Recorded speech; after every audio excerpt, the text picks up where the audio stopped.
y a un problème au Congo. Les gens ne connaissent plus les Écritures et ils prient avec des chansons. Cèdre Katambaye. Ayembi, ayembi, ayembi. Et puis, 0 verset, mais 1000 chansons. Qu'est-ce que Dieu a dit?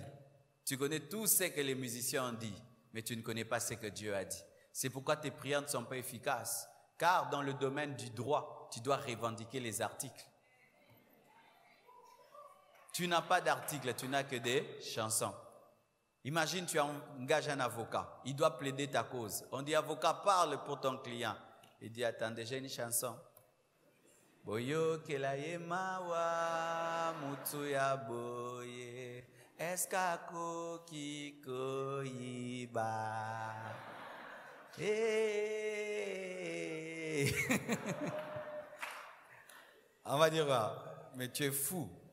Mais il doit dire, l'article tel dit qu'on ne peut pas accuser quelqu'un sans preuve. Donc.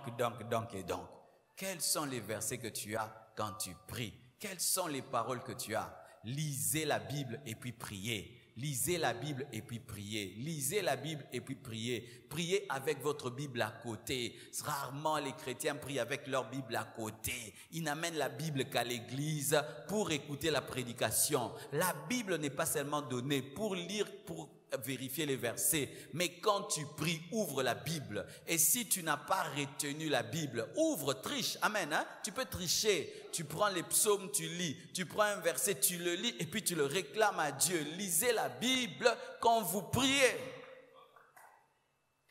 La prière de la foi, ce n'est pas une prière fondée sur tes émotions. Dieu n'exauce pas nos larmes. Dieu n'exauce pas nos douleurs. J'ai trop souffert, Dieu doit agir dans ma vie. Frères et sœurs, il y a des gens qui souffrent. Jusqu'à leur mort, ils souffriront. Jusqu'à ce qu'ils présenteront les Écritures. Est-ce que tu connais les Écritures? Sortez de ce déséquilibre où vous avez un gros foufou mais peu de sauce. Amen. Ça donne des constipations spirituelles. Où vous priez beaucoup mais vous n'avez pas beaucoup de versets. Ça donne des constipations spirituelles. Ayez la parole de Dieu quand vous priez. Quand tu pries, est-ce que tu connais Dieu? Si ton Dieu est petit, tu lui demanderas des petites choses. Mais si ton Dieu est grand, tu lui demanderas des très grandes choses. Alléluia. Quelle est la révélation de ton Dieu? Qu'est-ce que tu connais de lui? La différence entre les chrétiens, c'est que certains le connaissent, d'autres ne le connaissent pas. Quand un homme prie, c'est sa connaissance de Dieu qui intervient. Lorsque Moïse priait, il connaissait Jésus, mais le peuple ne le connaissait pas. Est-ce que tu connais Dieu? Est-ce que tu connais Jésus? Le Jésus que tu pries, c'est le Jésus de ton Père, c'est le Jésus de ton pasteur, le Jésus de ton église. Et ton Jésus, tu le connais?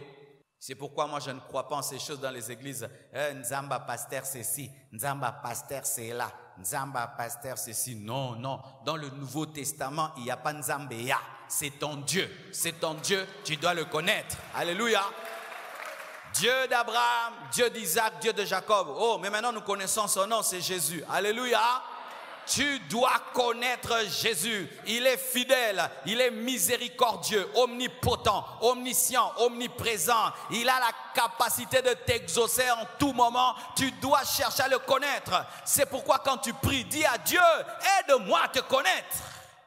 Le jour que tu connaîtras Dieu, tu le prieras en toute simplicité, car tu le connais.